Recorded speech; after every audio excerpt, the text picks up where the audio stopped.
राजा के यहाँ बुद्ध का जन्म हुआ। पिता ने ज्योतिषियों को बुलाकर भविष्य पूछा। उन्होंने कहा, या तो यह सम्राट होगा और या तो यह साधु होगा। एक तरह से देखा जाए तो सच्चा सम्राट भीतर से साधु ही होता है। जब ज्योतिषियों की भविष्यवाणी राजा ने सुनी तो वे घबरा गए कि मेरा बेटा साधु हो जाए, ऐसा ठीक नहीं होगा। राजा ने पूछा, कोई उपाय बताए, क्योंकि मैं चाहता हूं कि राजा का पुत्र राजा ही बने। ज्योतिषियों ने कहा कि इसका लालन पालन व पूरा जीवन बड़ी सावधानी में बिताना होगा।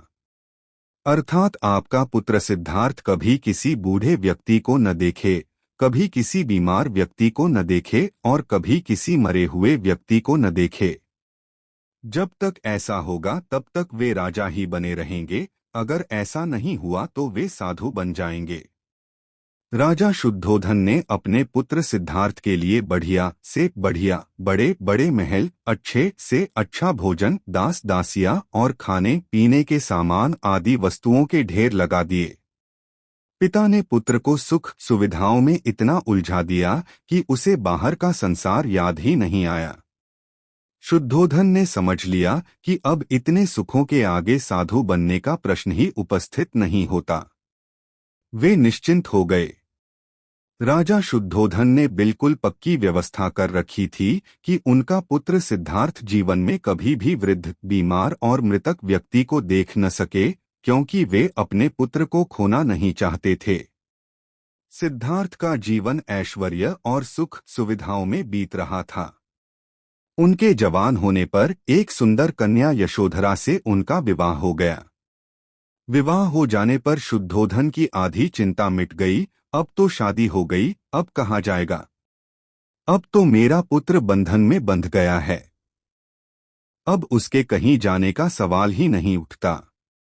1 वर्ष बाद बेटे का भी जन्म हो गया। उसका नाम राहुल रखा गया। अब राजा शुद्धोधन को बिल्कुल पक्का विश्वास हो गया कि अब यह कहीं नहीं जा सकता।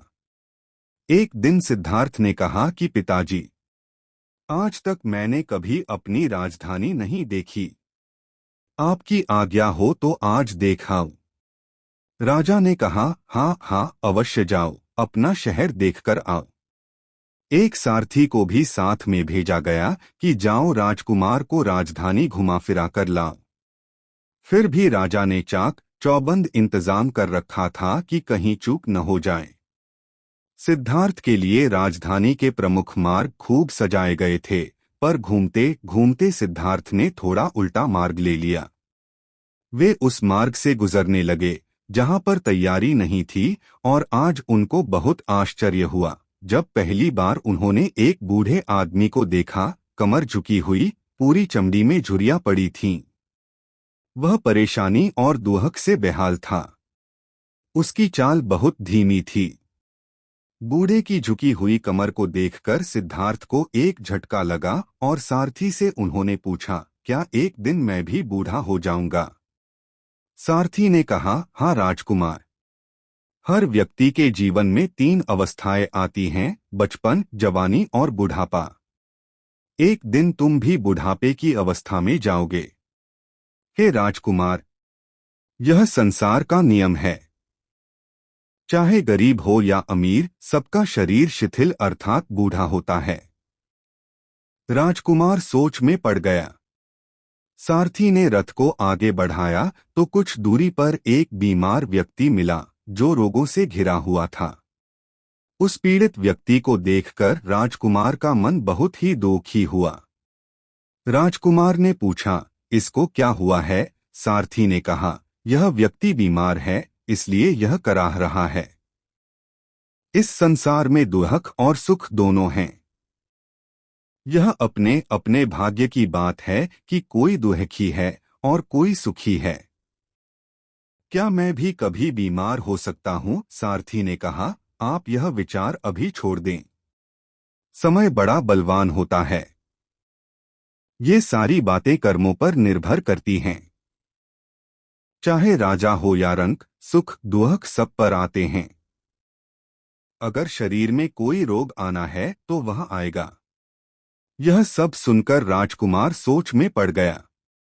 सारथी ने रथ को कुछ आगे बढ़ाया तो सामने से 4 कंधों के ऊपर एक अर्थी को जाते हुए देखा। राजकुमार ने ऐसा पहली बार देखा था। उसने सारथी से पूछा, यह क्या है? यह आदमी मर गया है। यह मुर्दा है।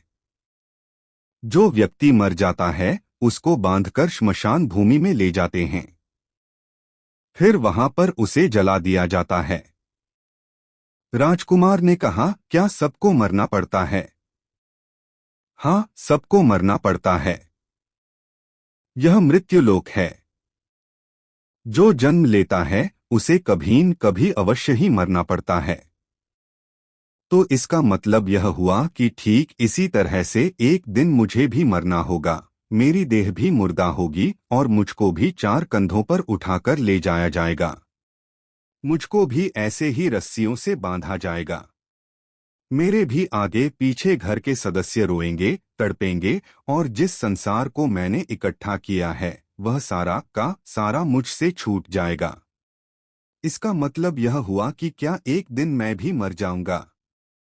क्या एक दिन यशोधरा भी मर जाएगी? क्या एक दिन मेरा राहुल भी मर जाएगा?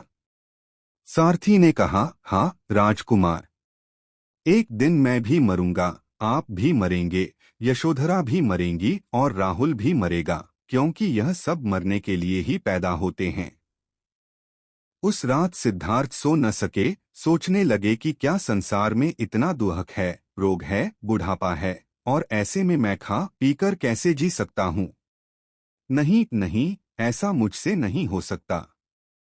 मुझे खोजना होगा उस तत्व को जो दुख, पीड़ा और शोक से रहित हो, जो भय, भ्रम और भूल से परे हो, जो अनंत आनंद से भरा हो, जिसे पाकर फिर और कुछ पाने की इच्छा न हो।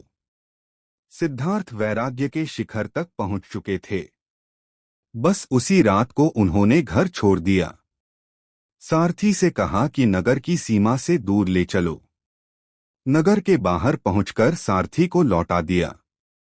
फिर कई दिनों तक वन में चलते गए। एक घने पीपल के वृक्ष के नीचे आसन लगाकर ध्यान में लीन हो गए। यदि आपको हमारी वीडियो पसंद आई है तो हमारे चैनल को सब्सक्राइब कीजिए, लाइक कीजिए, शेयर कीजिए, और आप हमें कुछ संदेश देना चाहते हैं तो हमें कमेंट कीजिए। धन्यवाद।